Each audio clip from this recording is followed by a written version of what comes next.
மாதுளையின் பூ போலே மலருகின்ற இதழோ, மாதுளையின் பூ போலே மலருகின்ற இதழோ, மானினமும் மீனினமும் மயங்குகின்ற விழியோ.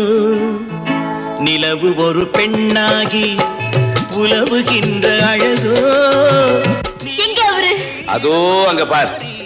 நீந்துகின்ற குழலோ, நீந்துகின்ற குழலோ. விமரா, நீங்க 2 பேரும் தப்பியோட பாத்தீங்க, ஜாக்கிரதை.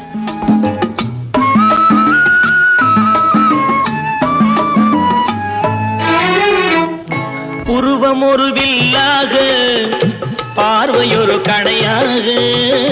புருவம் ஒரு வில்லாக, பார்வையொரு கணையாக. பருவம் ஒரு களமாக, போர் தொடுக்க பிறந்தவர்.